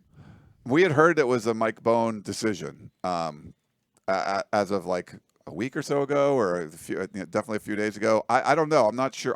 There has to be other factors in play. It might just be, like you talked about, tried to get Urban Meyer or James Franklin and couldn't, and then you just move on, or Bob Stoops or whatever. Like maybe that was the case. But to me, there's got to be other factors involved that you're bringing him back, because you have to realize how unpopular of a decision that's going to be. As a new athletic director, you don't want to be. I mean, how long did it take USC fans to turn on Lynn Swann? Like, he's this beloved USC, icon, Hall of Famer and everything. And then at some point, USC fans just hated him. They just hated all, his lack of, professionalism. He wouldn't sign autographs. He wasn't like being nice to anybody. And now you're Mike Bohn, and people don't really know you from Adam. You're at least a professional. You've done it before, and you really, really, really upset all the people that you have to impress. So, and you're going to be calling to get checks from and raise money from. So, it had to be. I mean, he has to know that's not going to make him very popular. So there had to be some other circumstances that are like, you really had to bring him back because of A, B, and C that we just can't know right now. That's my theory. But Joan responded and said, clearly, Keely, you've never had a child. That's true. I wasn't saying that I was having the baby. I was just waiting for a family member to have a baby, if you will. Just kind of waiting, watching, not being productive. We had a question from Kalba, or Pete, I believe, who says, what does this decision do for donors, boosters? Weren't they the ones funding the Coliseum renovation? I mean, I heard from someone that is not a suite owner, but is in the club, like one of the club people, and he's pulling out. He said he had a couple of friends that were, in the suites. I guess they had one suite that sold recently, so they haven't, according to him, they hadn't, that person could pull out because he just, got into it. I mean, there's all that stuff too. It's hard to say, but there's definitely, and we've heard from a lot of other people too. We had a caller that said they give $10,000 a year that did not give them to. So I think donations and all that stuff is going to go down. I don't. It's hard to say how much. It's hard. Maybe people are just upset and they're not going to really go through with it. But I get the feeling that a lot of these people are. I'll create a Venmo for myself if you guys want to spread your donations elsewhere. There was a Twitter campaign that they said, hey, if you're not going to give to the athletic department, give to the Trojan marching band, and that was getting some popularity on Twitter. But you could also throw a shotgun in the mix. Mitchell on YouTube says, how can Mike Bohn hear all the outrage and not have his mind change? It comes across as completely ignorant. That's why I said I don't think it's ignorant. I think there's got to be other circumstances that are like, here's all the reasons why not. So I think he had to know, wow, this is going to be unpopular. But we have to do it for something that I haven't heard yet. So that's my guess. Dan on YouTube says, my question is, what went wrong? We saw success early on in the Clay Helton era with a Rose Bowl and a Pac-12 championship. Is that because none of those recruits were his? I think Sam Darnold had a lot to do with it. He made up for a lot, but you can have other special players come in as well and continue to do things like that. But the question is, can you progress from that? Getting that Pac-12 championship was, getting to the Rose Bowl was because someone else got into the playoff. Getting that Pac-12 championship kind of felt hollow when you get destroyed in the Cotton Bowl. Yeah. So can you progress from getting to this level? They were at the good level. Yeah. Could you get to the great level, though? And that's what definitely hasn't happened the last 2 seasons. But that was kind of the question mark even then with Clay Helton. Coming off the Rose Bowl, there were people who were not in the Clay Helton camp because they didn't know that he could take USC to the next level, to the championship level, which is what everyone as a fan wants USC to get back to after seeing the success during the Pete Carroll run. Yeah. Let's jump into calls. We still have more. Bossman, how long do you want to go on this thing? I don't know. Let's just crank some calls out real quick. And see what we got. Do that. Let's go from Alan from St. Louis. Hello, you're live on Tunnel Vision. Hi, guys. Hello. AKA Ellen from St. Louis. Thanks for being along television tonight. Short question, just based off of stuff you're seeing from John Wilner on Twitter and other people, rumors all about people in administration not wanting Meyer. Are there people in Heritage Hall who think that we can't have both a winning program and a clean program at the same time? That's an interesting question. I know there's people in Heritage Hall that really wanted to bring Urban Meyer in. There's definitely people that wanted that. I think there's some that didn't. I think there's some of the older guard that didn't really want someone like Urban Meyer because of the power they would yield. If Urban Meyer came in, there would be a lot of people fired, and there would be a lot of his people put in there, not just football wise, but throughout the athletic department. And you have to be dedicated to winning if you want to do that. Like, you listen to Urban Meyer, it's like he has a PhD in football culture, and but you'd have to do it his way. USC's been very reluctant to let people come in. Chris Peterson was the same sort of thing. He wanted to do things his way, and USC's like, yeah, this isn't a great fit. You want a winning program, you just let a winner come in and do their thing. And we have it, with Mike Bohn, maybe after a year or two, he'll be able to do something like that. But the people that are there now, I know that's been one of the big, they've been reluctant to do that. You don't want to change the way USC does things. But the problem is USC's been doing the same thing for years and years, and you have to make that change. Yeah, I think more so than whether Urban Meyer was quote unquote dirty and having a clean program was the power issue. I think that was a much bigger concern for people in Heritage Hall that maybe didn't want Urban Meyer versus some of the people who did. Facebook, I'm trying to get some questions ready, but y'all keep commenting instead of having questions. It's so if you want a question answered, make sure you put that in sometime. Put like relatively question, soon. Yeah, that always helps too. But thank you, Alan, aka Ellen, for the call. Let's go to Miguel from the PV. Hello, you're live on Tunnel Vision. Hey guys, I just wanted to say thank you for everything you guys do for the Trojan faithful. I really do appreciate it. I've been a fan since I was 5 months old, and I guess the one thing over the years that I've seen is I just wanted to know where mediocrity in these 8-4 seasons became sort of the standard, I guess you would call it nowadays. I can understand a season like 2016 where we played Bama, we played a tough schedule like that. I'm actually surprised we came out 10-3 out of that season. The other thing I want to know is, do you think the bowl game changes anything the result if we get boat raced by Baylor or Kansas State? I guess those are the 2 things that are kind of looming over my head right now. Thank you guys. Fight on. Thanks, Miguel. I think it's just PV. I don't think they say the PV. If he's talking Palos Verdes, it's not. I don't know. They don't say the PV? They say like the OC? It's PV. No, there's no for PV. It's just PV. Yeah. What was the question now? That's what you get for snarking. I was just snarking. I was producing, so I did not hear it. I'm sorry. We lost it. Yes, because of you. Hold on. I have him on mute. I'll bring you back. Wait, hold on. Hello, we want your question. What was it again? I just it's been a long time. First off, it was about whether mediocrity. Oh, mediocrity. Oh, yeah. We got Miguel. Okay, we got it back. Sorry, Miguel. We're muting you again. Sorry, Miguel. Yeah. So that's one of the issues I think the fans have a problem with is that Clay Helton has sort of lowered the bar, where you want to come out and say, he was talking about, hey, we still have a chance to win 10 games and we could, get into the South and win the championship. And like, that shouldn't be the mark. Like, they'd be like, but that's not, but that's not good enough. Like, yeah, we have a chance to go to the Rose Bowl again, but we should not have 4 losses. Like, they want to hear that, and they're not. And I feel like that's what's happened is the bar's been lowered, and it's sort of like, I'm going to keep telling Shotgun, oh, no, you're not, you should be here, you should be here, you should be here, and then let him get used to that. And the fans don't want to be used to that. They want to be used to being up here. So I think that's a real issue, Miguel. And they're not buying it when you're talking about, hey, we were this close to winning the Pac-12 South. It's like, who cares? Like, you should win the Pac-12 South. Shotgun?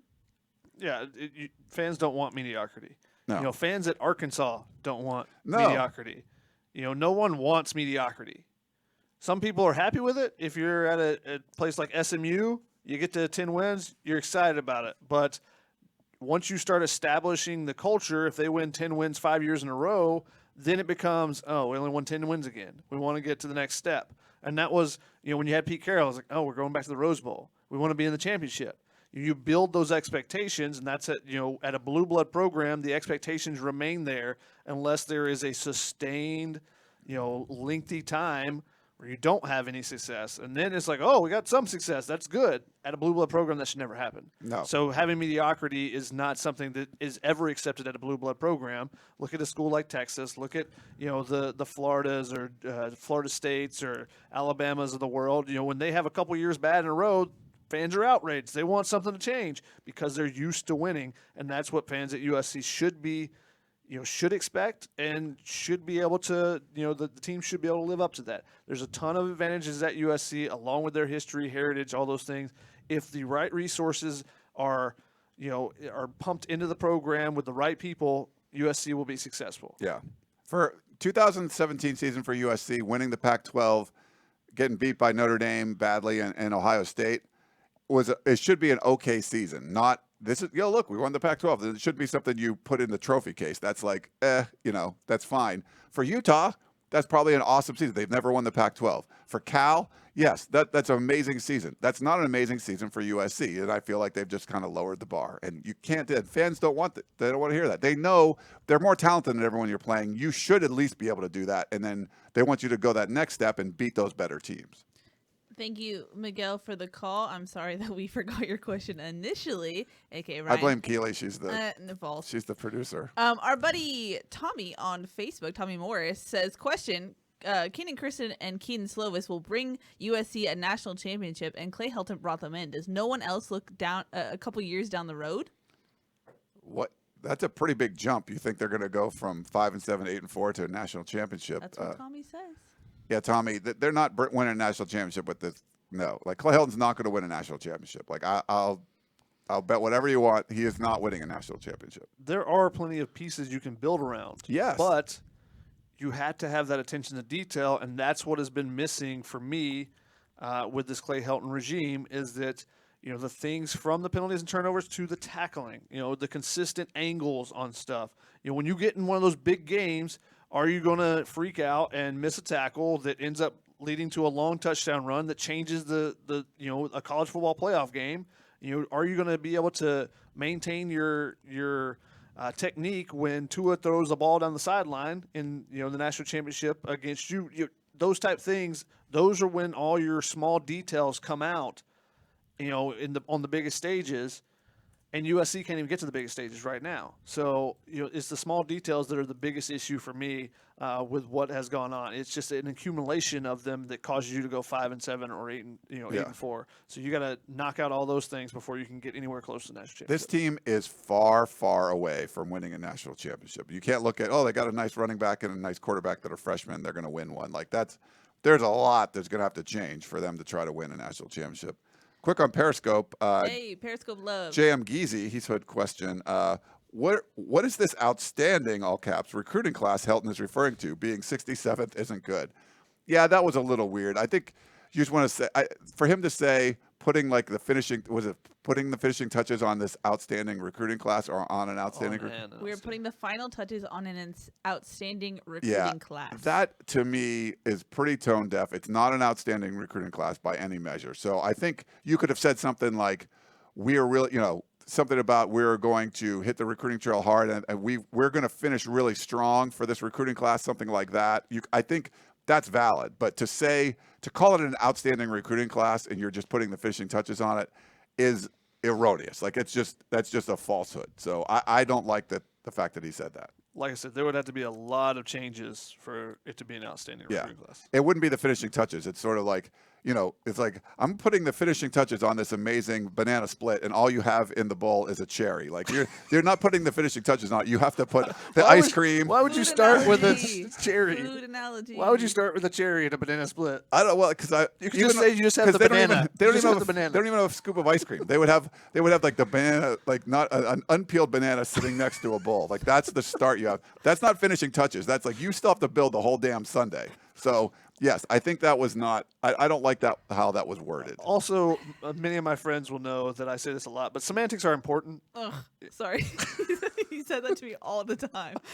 So is Keely a friend of yours? You consider her a friend? Debatable. She's over at the apartment enough for film study. But okay. Semantics are important. So if you say awesome, or outstanding, you say outstanding.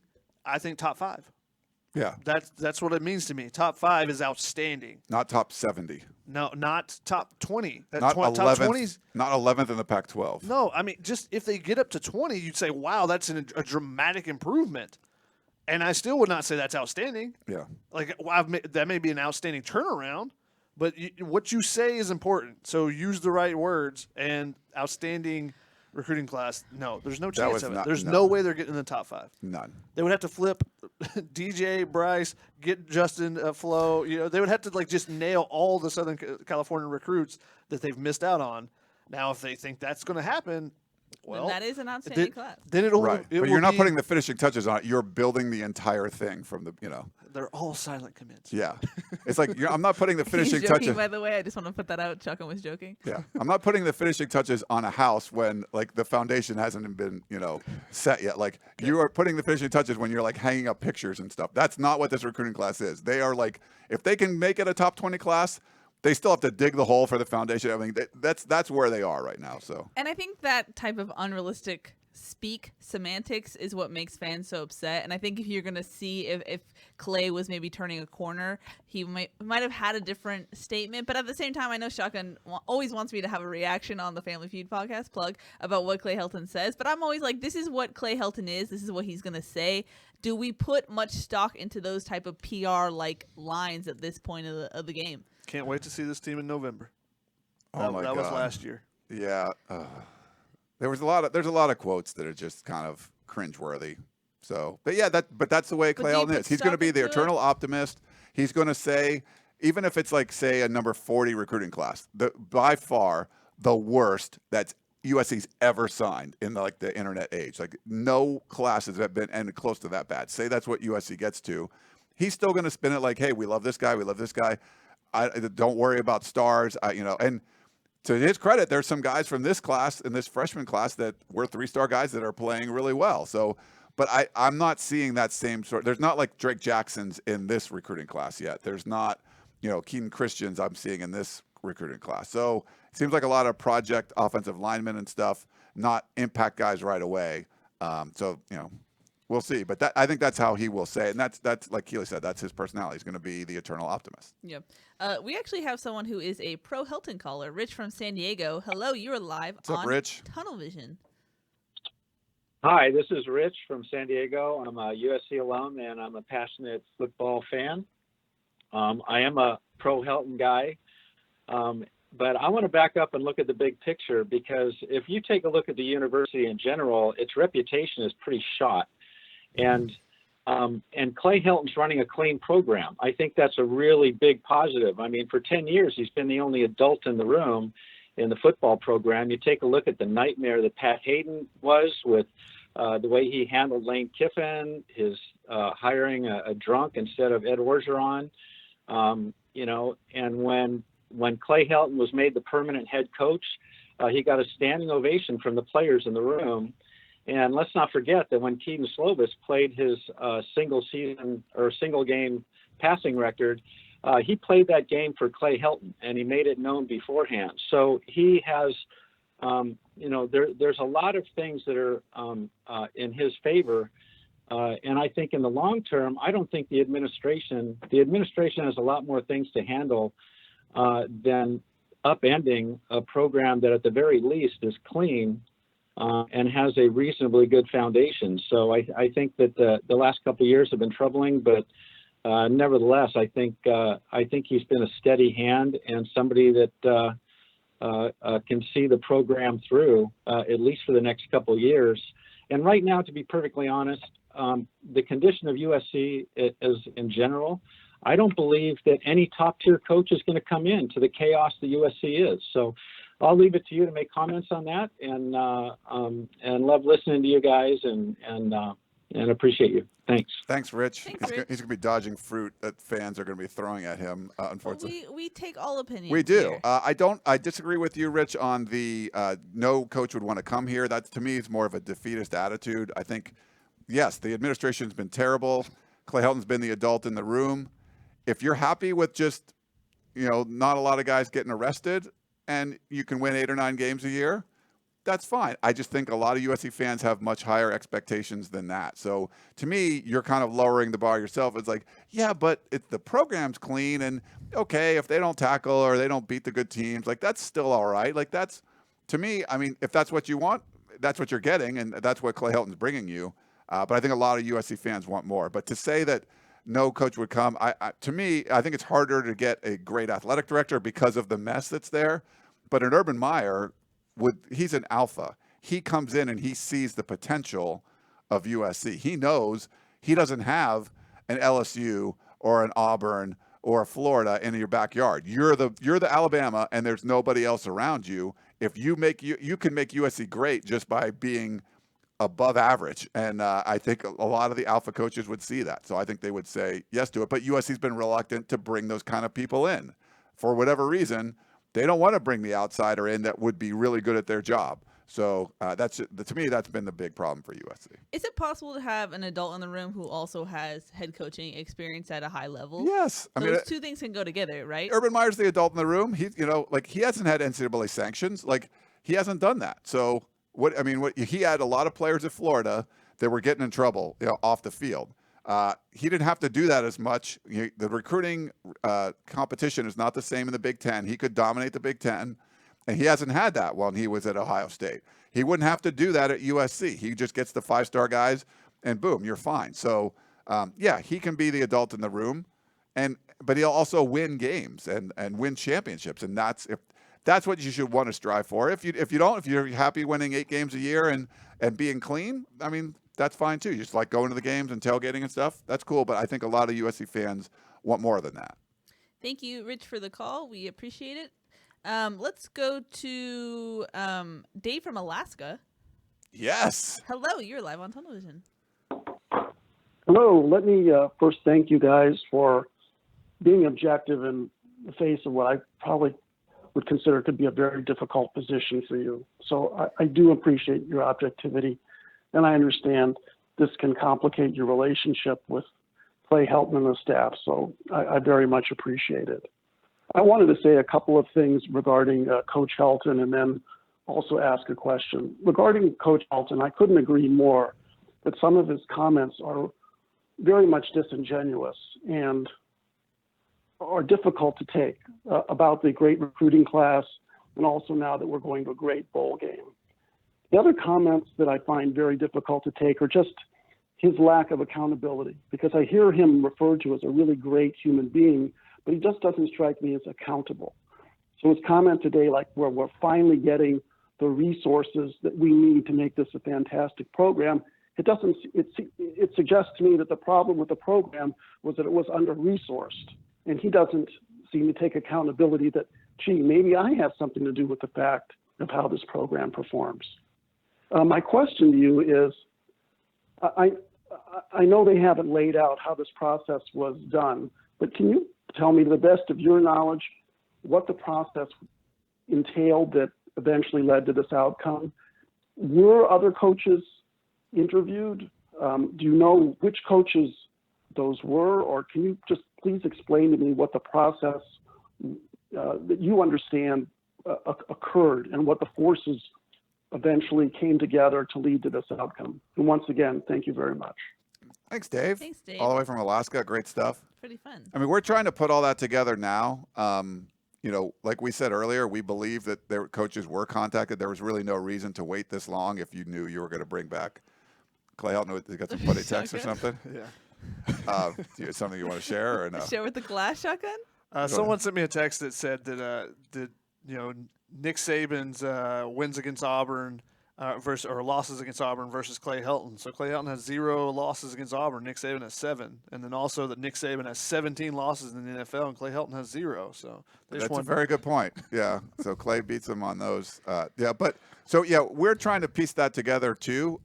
Like we said, we've heard so many different things, and all of them could not be true. Most of them definitely were. A lot of them have been proven untrue today just by Clay Helton being retained. So that's Dave. That's it's a great question. We're going to try to get Mike Bohn on a podcast or on here at some point when things settle down and try to get some answers from him as well. He gave a brief interview to a couple of members of the press today, but what are we going to get? It's hard to say, but we'll keep digging on that. Check back in the war room and stuff. I'm sure we'll have some interesting stories to come. Yeah, for sure.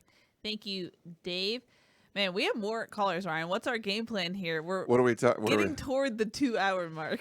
Oh crap! Let's do a couple more calls and then we'll cut it off. I feel bad, but I know. Let's go to Chris from therapy. Glendora. Hello, you are live on television.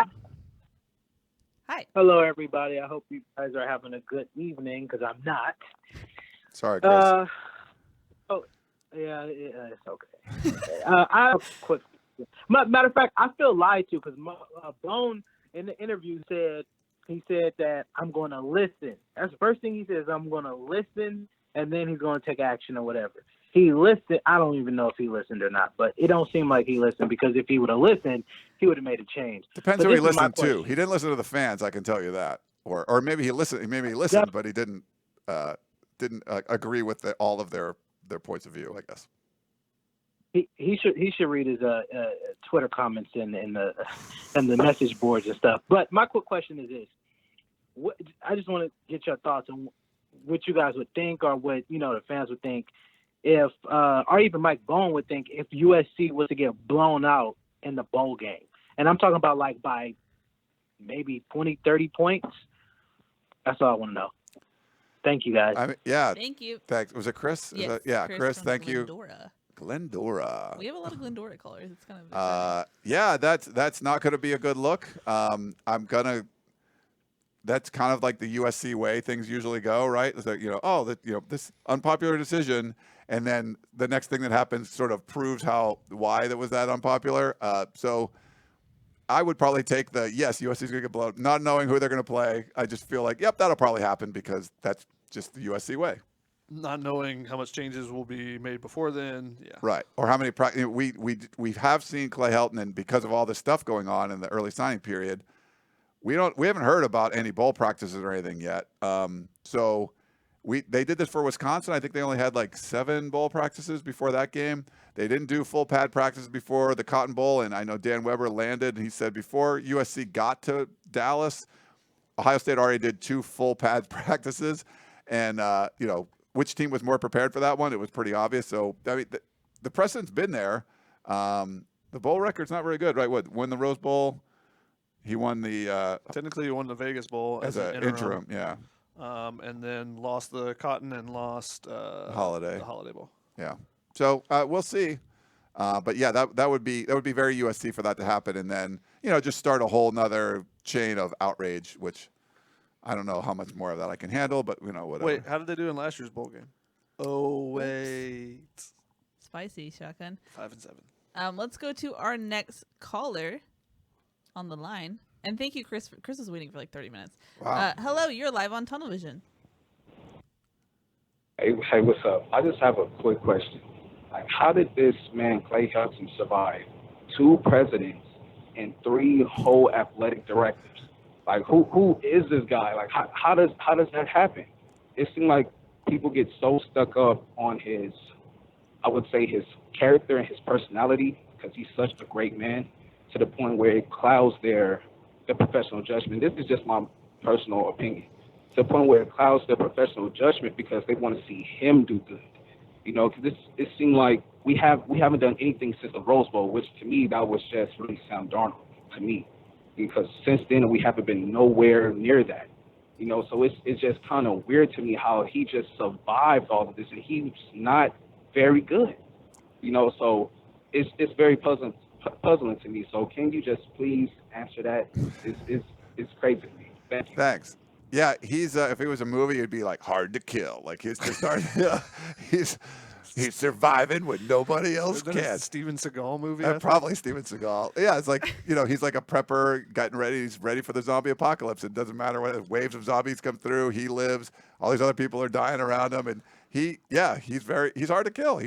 I've got a theory on it, Okay. and I think it's partly because of, you know, his character as a person, and that he, you know, kind of interviews well. When you talk to him, you like him.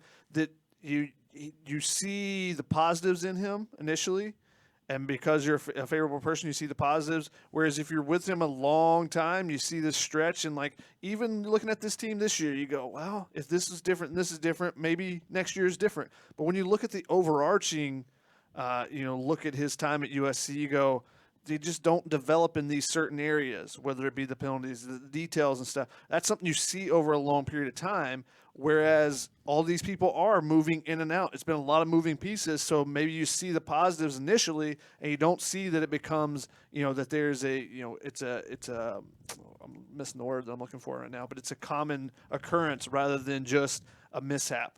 You know, it's not just a turnover, it's turnovers consistently being an issue.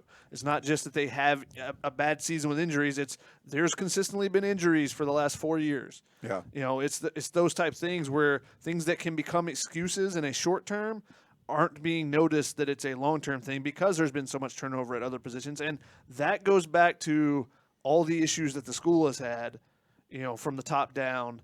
And that can partially be why some people stay in positions when maybe, you know, if there was a director over them that had been there for a long period of time, they would say, hey, this is just not going the direction we want to go. Yeah. And real quick, I think Clay Helton's smart when it comes to that. I mean, I think he's been focused on how do I keep this job and what do I need to do to keep this job, which you'd rather just say, hey, how do I go out and win a whole bunch of games? It's more like, you don't think giving Mike Bohn and Carol Folt game balls after UCLA, making them feel like this was a Super Bowl win against a pretty crappy UCLA team.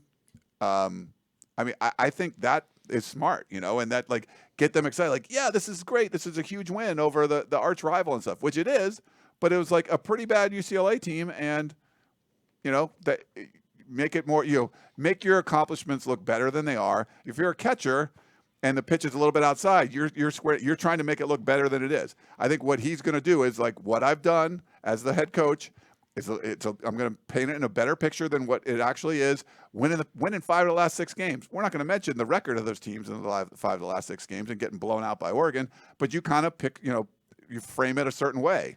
And, you know, to Mike Bohn and Carol Folt, apparently he framed it good enough that they were willing to let him stay on. Yep. I'm going to go to one last caller for Sounds the good, night, Keely. and then jump into some little questions that we have, and then wrap it up because we are approaching the 2-hour mark, like I said. Yeah. And our last caller is an international one. I believe it is Eric from Japan, which is pretty exciting. Hello, you're live on television. Hey, how you guys doing? This is Eric from Japan, calling from Tokyo. Wow. And I know all you guys, but I'm gonna jump right on to the question that I have because I know you've been up for a while. Is I've been hearing this rumor that Mike Bohn is actually the one who's getting boned by all this because the executive administration has kind of actually been the party who's made this decision. Have you guys heard anything about that? And that's about it. Thanks, Have a Eric. great day. Eric, our first call from Tokyo, I believe. Exciting. I think it's our first international call. No, I don't think it is. Oh, yeah, no. I think we've had. Cyprus or something. You can get on, like, if you get a Skype account, like, you know, I don't know, they still, I guess, you know, you can Anyway, call on to Clay the Shea. question. Okay. It's also 11 a.m. in Japan, if anyone's wondering. Oh. I Googled it. Nice. Yes, thank you. Okay, so So yes, there is a rumor that there's a big conspiracy against Mike Bohn. I, for one, do not really believe that. I don't think you would sign your name on a dotted line to become an athletic director if you're going to be undermined at all, at every step of the way, or if you didn't think that you would have control. And that, 2 weeks in, if you feel like that's going to happen, then maybe you do something drastically different. I think the statement would have been different that he put out. I just think there's a lot of things that would have played out differently if there was some big overarching conspiracy going on behind him that says, no, you can't go out and hire this person, or no, this is not what's going on. I think that maybe he went out and looked for some options and couldn't line up exactly what he wanted, so he's sticking with Clay Helton. I think that's much more logical to me than that's Carol Fold or someone else behind the scene that's saying, no, you can't do this, or we have to have this certain person or whatever. So I think that there's been a lot, like I said earlier in the show, rumors from just all over the place, and that's definitely one we've heard that his hands are tied and he can't do anything. Just the way things have played out, I don't believe that to be the case, though. Yeah, thanks again, Eric. And real quick, my personal. I posted on the Peristyle today, so I talked to a source at Cincinnati, and they told me flat out that Mike Bohn took the job with the understanding that he was going to be hiring a head football coach, and something changed between that. And I'm not buying all the conspiracy theory stuff, too. I think there's probably just more. You have to have a risk-reward kind of thing, the pros and cons of it, and there's got to be some cons that we don't even know about at this point that, besides just not being able to get the guys you wanted. Because I think if you just said, hey, we're moving on from Clay Helton, and then figure the rest out, and Graham Harrell's the interim head coach, and just kind of move on. But, I don't think you needed to have a replacement today, but there's some reason why Clay Helton is still there. And I get it would be easier to hire a new head coach next year, but you could still get somebody good, and you could certainly get an upgrade at the head coaching spot. But maybe, you wanted the home run and you just can't get it this year. But I think that's a huge risk doing that, because you could have a mediocre season next year where you win the South and you get rid of them then. I think it seems to be like a miscalculation unless there's something, like we said, going on behind the scenes. But I don't buy the conspiracy theory stuff either. Yeah. I don't think you would have had a week and a half before making this decision if they were just going to tell you, no, you got to keep Clay Helton. Yeah. He would have just been like, all right, well, we're doing it a week and a half ago. I think there was a process that went through. Things didn't happen, ideally, I guess, for Bohn to get the guy that he wanted maybe, or, just it wasn't going to work out to hire someone else. They decided this was a better decision. The fans do not agree with that decision. They do not. Thank you, Eric, for the call. We appreciate it. Alrighty, let's get into some final questions before we wrap it up. We have a question from Jack who says, do you guys see them backtracking on their decisions? Looks like we have a Tennessee level backlash right now, especially with donors. It won't be as harsh as Tennessee's, because It's a different situation. Yeah, and they just, that's their life, where like USC fans are going to kind of turn it off. Like the Tennessee fans aren't going to get away from Tennessee football, but they're going to be like burn all this stuff and all. It's interesting. I didn't follow that one as closely. Maybe you can speak on it a little bit more, but it wasn't like all the Tennessee fans were like, I'm done with Tennessee football. I'm taking out I've been a fan for 20 years. Right. I'm done. It was more just outrage at what was going on and going. And yeah, it's interesting. I wanted to make a reference to when Lane Kiffin came to USC and all the couches that were being burned and stuff at jerseys Tennessee. and all that stuff. I was like, you didn't see any couches burning at USC No. or anything, but it was also raining today, so maybe Right. that's why. It's going to be more. It's going to be less. I mean, there's going to be a lot of Twitter outrage and on our message boards and all that kind of stuff. Maybe they fly another plane. I don't know, but it's going to be more about the money. Like that's what USC is going to listen to, is where big donors are calling in and like stopping. And if you're going to make some kind of change, that's going to be why, because of that more than. I don't think you're going to see people storming Heritage Hall and having a sit-in or a protest or anything like that. I think it's also a different situation when you're keeping someone who's already on contract versus signing a new contract with someone else, during a coaching search. When you make a verbal agreement versus you already have this guy on contract. Yeah. Chris on Facebook wanted to know, what's the journalistic protocol when a report is wrong in that sense that we saw this week? You kind of go and check and make sure that what you're hearing is correct. You check around to see if that report is correct. You go to try to verify the report basically, and see if okay, is this correct? And then when all your sources start telling you no, and what you had heard previously was kind of the same, that's when you go, okay, this doesn't look like it's correct. Yeah. And that's when that's what I think. That's why you said you saw all the when the first report came out on Sunday morning, you saw all the national guys come out about an hour later. It was kind of consistent. About an hour later, they checked in with their sources. They looked around, overturned some rocks type of thing, and then said, no, this is not what I'm hearing. And then they tweeted out their responses, and some people kind of flip out when, it takes an hour, but sometimes it takes time for people to get back to you and whatnot. Yeah. So that's kind of how it kind of plays out. You go try to verify and see, is this correct? Yeah, and I think you have to. It's the journalism world has changed. You have less editors. I mean, we're a website. We're like editing ourselves, and there's no. If there was a huge story that we were breaking, we might have to go to CBS Sports to make sure, we're putting it up on their platform. But there's less of those layers of accountability there, and I think there's certain people that are just pushing to get first no matter what. And when you're talking about somebody's job, you better you don't report somebody's dead if they're on life support. And I think that's the equivalent of what's going on here. Is it looked like it was leaning that way, but you can't report that he's fired. It looks like he's going to pass away. The guy, lives for another 2 weeks. You can't report that he's dead. And so these are one of those things where you just have to, and I guess he issued an apology at this point, but we're going to see more of this now just because there's less layers of accountability above that, where people are writing and people are trying to get to be first and get clicks and all that. So sometimes you just cut some corners. Adrian, we shouldn't, but some people do. Adrian wanted to know, essentially, I'm paraphrasing his question or changing it a little bit. He wanted to know, does Brad Ausmus get relooked at in this new coaching era with the decisions they want to make? Or do you think he's safe in his job? Aaron Ausmus? Or? He wrote Brad, my bad. But Brad, yeah, Aaron. wasn't that an Angel? That is an Angels coach, which I wasn't phased at all because I'm an Angels fan, but yes. Yeah, I mean, I think that Clay Helton's back. I think Aaron Ausmus stays. I don't think he's going to get rid of his 1-year strength and conditioning coach. I think there were positive results, Yeah. positive returns from the hiring of Aaron Ausmus. If you want to look at the injuries, you look at the fact that it's been a concern for multiple years, so I don't think you put that on Aaron Ausmus, that maybe things have continued the way they were the last couple of years. So I don't think you blame him for the injuries. If that's really the only one thing you can look at. I think their returns as far as gains, as strength-wise, I think a lot of the players were very excited about where they were making gains and strides and stuff and getting stronger. Yep. Alrighty, any final thoughts, guys, before we wrap it up? We're almost at the 2-hour mark of an emergency television. Yeah, thanks for everyone. I mean, we had over 1,000 people live on I know. YouTube alone. 200-300 on Periscope. And we had a lot of people live for this one. This was for a 4:30 in the afternoon deal. If we would have done our 7 p.m. on it, would have probably been even more than that.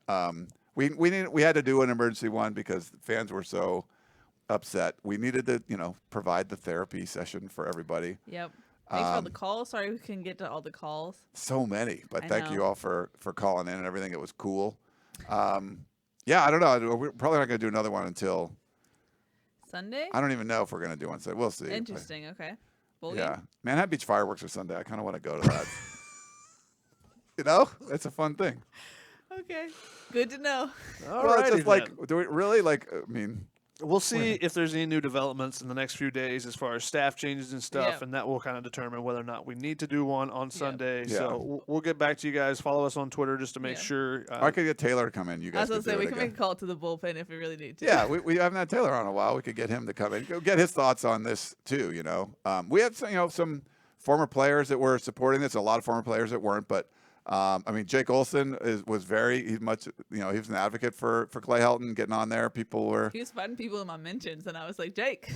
He was very much defended. So there's definitely some supporters there. We'll see where Taylor Mays falls on this. Maybe we'll get him on Sunday. Yeah, we'll see. But I think that's going to wrap it up. Thank you guys so much for your calls, your comments. Thank you. We appreciate you watching. That's going to wrap it up for our emergency tunnel vision. Like Ryan said, like Shotgun said, make sure you stick tuned to uscfootball.com and to Twitter for updates on what's happening next. And when we do our next show, it's still TBD, but that's going to wrap it up. That's Shotgun. That's Ryan. I'm Keely. We'll see y'all next time. Bye.